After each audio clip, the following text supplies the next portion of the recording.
क्यामेरामा त सबै पर्फेक्ट देख्छ, तर यो स्टडी ब्लगको पछिको रियालिटी अलिक डिफ्रेन्ट छ। So hello everyone, welcome to my another blog. Mini blog चाहिँ होइन, योपालि चाहिँ लङ ब्लग लिएर आएको छु। र आज पनि अलार्म बज्यो तर उठ्न एकदम गाह्रो लाग्यो। आज विकेन्ड पनि थियो, स्याटरडे।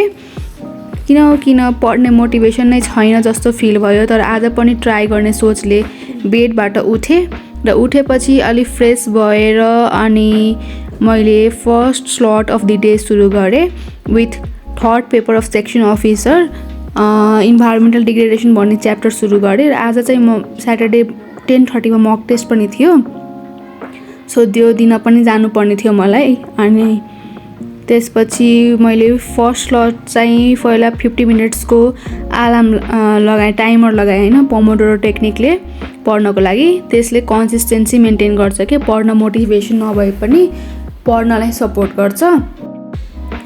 सो त्यही हो, सुरुमा फोकस गर्न एकदम गाह्रो भयो, फोनतिर हात जान्थ्यो, माइन्ड डिस्ट्र्याक्ट हुन्थ्यो होइन। सो मैले टाइमर लगाएँ र बिस्तारै 10-15 मिनट पछि फ्लो आयो अनि मैले लगभग 1.5 घन्टा चाहिँ पढेँ first slot of the day. त्यसपछि मैले ब्रेक लिएँ, किनभने 1.5 घन्टाभन्दा बढी पढेपछि त्यो दिमागमा पस्दैन र बाहिर हेर्दा त पानी परेको थियो। सो हेर्न सक्नुहुन्छ। अनि मलाई चाहिँ इन्स्टिट्युट जानुपर्ने थियो, त्यति बेलासम्म पनि पानी पऱ्यो भने छ्याउ हुन्छ भनेर। अनि पछि म गएँ आफ्नो कामतिर, अरू के काम थियो एज युजुअल। सो चिया राखेँ पाक्नलाई र काम यति थियो मेरो कि कति बेला त लाग्छ किन यति धेरै प्रेसर लिन्छु म होइन।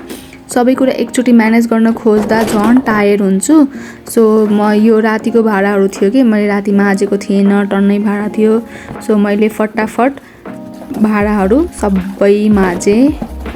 र यो फर्स्ट सेसनको पढाइ चाहिँ राम्रै गयो। केही दिनबाट डिस्टर्बेन्स थियो, त्यसले गर्दा पढ्न मन लागेको थिएन, तर मैले पोमोडोरो टेक्निकले पढ्न सकेँ। अनि त्यसपछि हेर्न सक्नुहुन्छ भाँडा माझ्दैछु। अनि माझेर मैले पछि खाना पनि राखेँ पाक्नको लागि। खाना राख्ने अगाडि चाहिँ भाँडा माझ्दा मैले चिया राखेको थिएँ नि त पाक्नलाई। एकचोटिमा मल्टिपल टास्क गर्छु भनेको थिएँ, किनभने टाइम म्यानेजमेन्ट गर्नुपर्छ हामी लोक सेवा पढ्ने स्टुडेन्टले। सो मैले चिया पाक्यो मेरो। अनि त्यसपछि हात धोएर चिया छानेँ अनि त्यसपछि लागेँ रुमतिर चिया खानको लागि। र मैले चाहिँ आज स्याटरडे थियो नि त, अनि केपी ओलीलाई समातेको थियो। अनि त्यही सब न्युज हेर्दै चिया खाँदै बसेँ कि म त कस्तो सक भएको थिएँ त्यो न्युज सुनेर। राति नै गएको थियो कि पुलिसहरू, तर थाहा पाएको थिएन। अनि त्यसपछि मैले यो तरकारी काटेँ र तरकारी काट्दा चाहिँ भेन्टामा यति धेरै त्यो नराम्रो भेन्टा परेको थियो कि वेस्ट नै भयो। सो पछि फाले नराम्रो भएकोलाई चाहिँ अनि मैले भेन्टा आलु फ्राई बनाएँ। अनि भात चढाइसकेको थिएँ, मसला रेडी गरिसकेको थिएँ तरकारीको लागि, र खाना पनि मेरो पकाउन थालेँ मैले।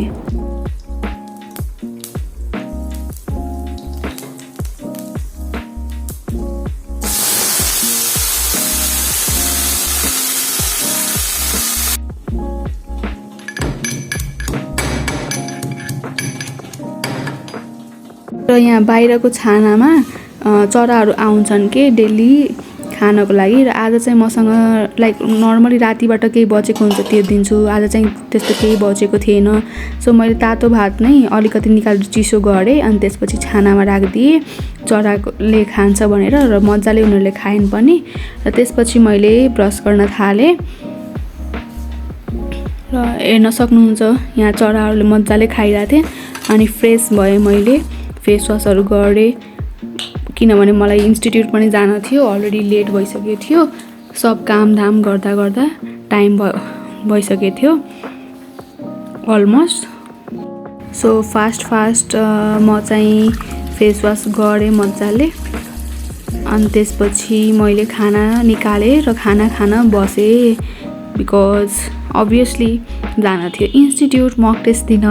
मैले कतिचोटि मक टेस्ट दिन जान थियो भनेर भनिसकेँ होइन, तर के गर्ने, त्यही एक्चुअल रियालिटी नै हो। अनि त्यसपछि बाहिर घाम लागेको थियो झन्डै जाने बेला, अनि म रेडी भएर निस्केँ। र 10:30बाट मक टेस्ट थियो, म 10:24 मा निस्केको थिएँ कि। अनि जाने बेला बाटोमा चाहिँ केपी ओलीले समातेको थियो नि त। अनि यहाँ केपी ओलीको अफिसमा पुरा त्यो एमएलएको अफिसमा पुरा भिड थियो के। अनि पछि मैले एकछिन रोकेर भिडियो बनाएँ अनि इन्स्टिट्युट पुगेँ र पुगेपछि एन्सर सिट लिएँ र गएँ मक टेस्ट दिन र फर्किँदा चाहिँ म फ्रुट सपमा गएँ। यहाँबाट एक प्लेट मिक्स फ्रुट लिएर आएँ र बसेर खाएँ। मोबाइल हेर्दै बसेर खाएँ मजाले मिक्स फ्रुट्स र अलिकति अमिलो थियो पाइनएप्पल चाहिँ।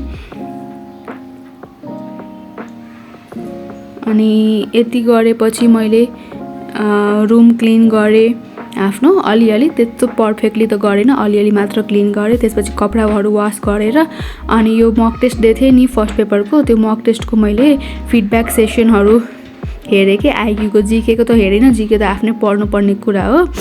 र आइक्यूको कुमार सरको फिडब्याक हाम्रो इन्स्टिट्युटले गर्छ, त्यही मैले फिडब्याकबाट आइक्यूहरू प्र्याक्टिस गरेँ अलिअलि। अनि त्यसपछि त्यो सकेपछि आइक्यूको नोटबाट पनि मैले आइक्यू प्र्याक्टिस गरेँ, किनभने अब सेक्सन अफिसरको फर्स्ट पेपर सकेँ नि, अरू पोस्ट सुब्बा बागमती 5को फर्स्ट पेपर छ।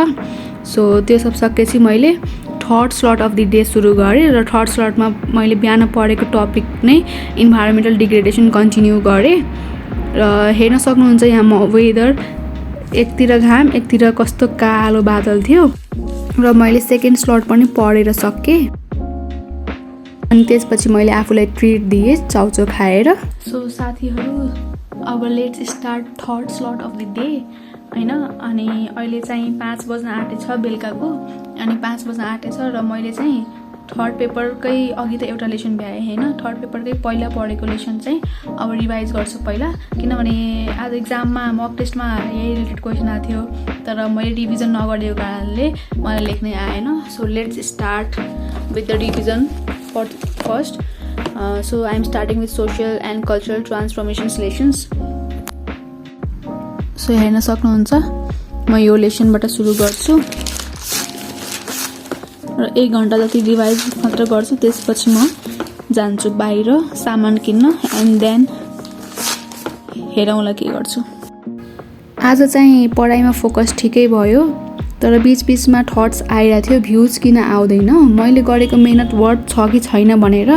स्टिल मैले पढाइ चाहिँ रोकेको छैन, सानो प्रोग्रेस भए पनि प्रोग्रेस त हो भनेर सोचेर पढेँ। र त्यसपछि म लागेँ बाहिर, चिकन लिएर आएँ खानको लागि र डोनट पनि लिएर आएको थिएँ तातो तातो। अनि डोनट खाएँ, चिया पकाएँ, चिया खाएँ।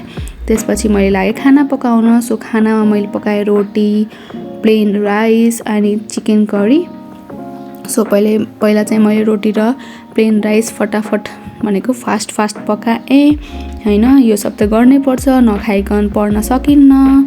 कोलाई यस्तो हुन्छ, म त नखाइकन पढ्नै सक्दिनँ। र त्यसपछि खाना पकाएँ अनि त्यसपछि किचन पनि क्लिन गरेँ खाना पकाउँदै र त्यसपछि खाना रेडी भएपछि खाना खाएँ मैले। हेर्न सक्नुहुन्छ it's so tempting for me. And then अहिले रातिको 9:52 भयो, 10 बज्न गइरह र मैले last day of the slot सुरु गर्न गइरहेको छु। खाना खाएपछि म एकछिन रेस्ट गर्छु, खाने बित्तिकै पढ्न बस्दिनँ हैन। कि त वक गर्नुपर्छ कि त सुत्नुपर्छ कि लेफ्ट साइड भएर एक्सिट भयो नि। सो मैले रेस्ट गरेँ अनि आजको त्यो मन्त्री परिषदको बैठकको डिसिजन्सहरू के छ त्यो सब हेरेँ। अनि त्यसपछि अब पढ्न लागौँ। आजको मेरो पढाइ इफेक्टिभ नै गयो। मोटिभेसन सधैँ हुँदैन, तर डिसिप्लिनले मलाई फेरि किताबसम्म ल्याउँछ हैन। सानो सानो एफर्टहरू नै एक दिन ठुलो रिजल्ट बन्छ। सो हामी रेगुलर अलिकति भए नि पढ्नुपर्छ। So finally thank you for watching guys. आजको ब्लग यहीँ सक्यो, धन्यवाद।